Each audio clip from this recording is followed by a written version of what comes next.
Okay, we're live. Hello, everyone. Merry Christmas. First of all, I just want to say Merry Christmas to everybody.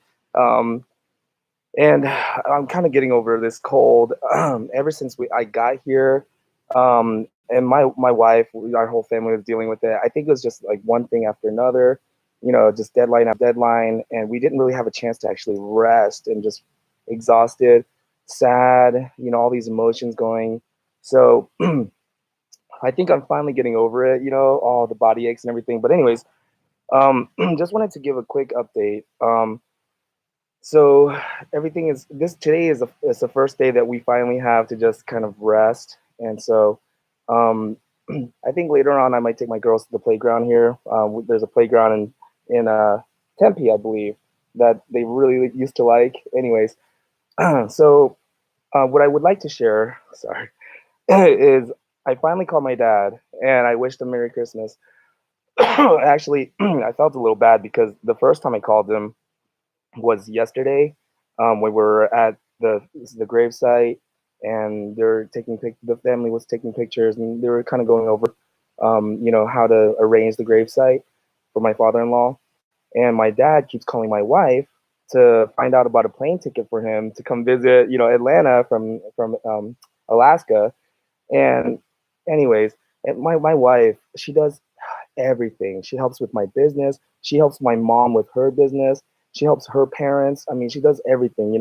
So anyways, my wife was like, could you, she was like, it's your dad calling me again, could you please tell him, I'll call him back.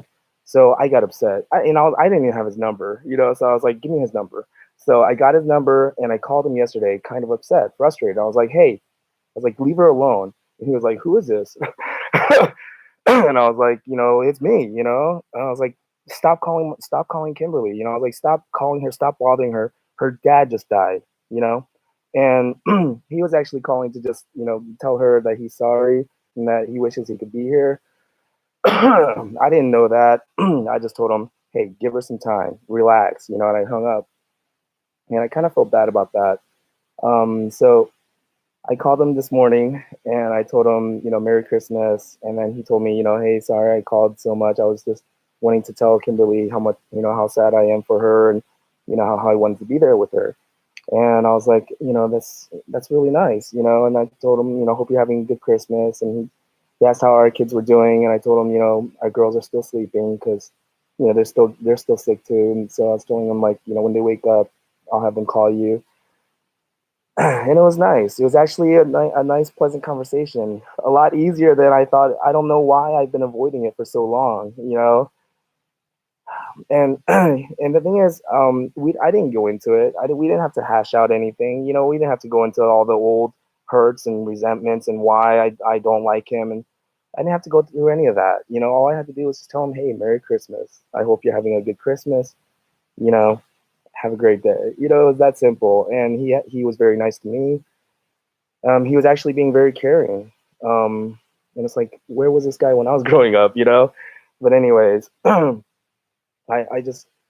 really want to thank my father-in-law because even in his death, he's still teaching us so much. He's still making such an impact on our family. He brought so my wife's family, because every family, even my family, I'm sure your family, every family has their hurts, their old wounds, and resentments, and justified. I mean, everybody is justified in having resentments towards people, in their family and things like that. But because my father-in-law passed away so quickly, it brought together family members who had previously had not spoken to each other, myself included. And I actually told some of my wife's family members, I'm sorry, and I held on to this resentment. I think in his death, even from heaven, from wherever he's at, he's still working to bring the family together like he did while he was alive.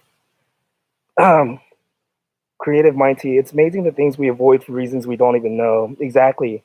Danny Wolf. Danny is one of my. Anyways, Danny, thank you so much for watching. He says that's awesome. You talk to him. Keep the relationship between your father up. One thing you've been teaching me is life is too short. Yeah, I mean, even at its longest, even if we live to 90 years old or 100 years old, that's still pretty short if you think about it, you know? And it's like we barely have time to spend with the people that we actually love and care about, you know, and we barely have time to do the things that we love. Why waste any of it doing things that we don't like, you know, or, you know, anyways. So I just wanted to share this. If anybody's having the same kind of issues that I've been dealing with my whole life, you know, people who I felt wronged me or hurt me or they shouldn't have done this or that, and you know, and I've been holding on to these resentments, these old wounds for so long. It's been eating at me. It's been preventing me from living a fulfilled life, from feeling, you know, fulfillment myself and true happiness and peace inside. I've been robbing myself of that by staying angry with people. It looks like you're in the warmest Christmas of all time. Yeah, right. That's why I actually picked this spot. This is my mother-in-law's backyard. There's a palm tree there, cactus. I was like, this is production value right here. Anyways, but yeah, just let it go. You know, I recently shared the story of Rudolph the Red-Nosed Reindeer. Just really think about that. You know, it's such a simple song, but nobody really stops to think about how difficult that decision must have been for Rudolph when Santa came and said, "Hey, Rudolph, with your nose so bright, won't you guide my sleigh tonight?" And he even brought up the bright nose, the very thing that all the reindeers picked on him and made fun of him about his whole life. You know, they laughed at him, they called him names, they never included him in any of the reindeer games. His whole life, you know, he had every reason to be mad at them. He had every reason to hold on to resentment, but he didn't. And when Santa asked him, he said, "Yes, I'll help." And then all the reindeers loved him, you know, and they shouted out with glee, "Rudolph the Red-Nosed Reindeer, you'll go down in history." Why would he go down in history? Because he had the wisdom and the courage, I guess, because it takes a certain amount of courage to forgive and let it go. Because he knew that in the end, what he really wanted was he just wanted to feel included. He just wanted to feel accepted and loved by his family. That's all he wanted, you know? And so he knew that by bringing up these old resentments, you know, by saying, "Nah, Santa, you know, get everybody over here. We need a family meeting. I need Prancer and Dancer and Blitzen and Donner. You know, I need all of them to give me an apology, you know, especially Prancer. He's prancing around every day. Every day, prancing around in front of me, acting like he's better than me. We'll start with you, Prancer. You know, if he did that, there would have been no story. He wouldn't have went down in history. He would have just been another resentful guy that just lived and died and made zero impact on anybody. And I realized that's where I was headed. If I was how that I was, you know, if I want to do if I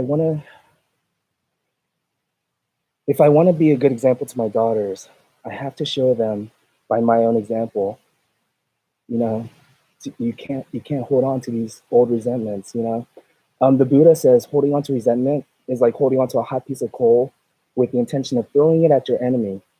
You're the only one that gets burned.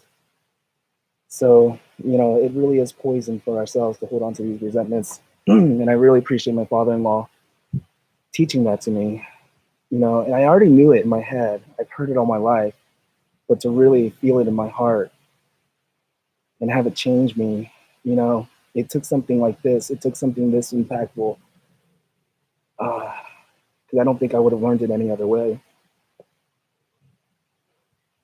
But anyways, Merry Christmas, guys. I'm gonna get back to my family.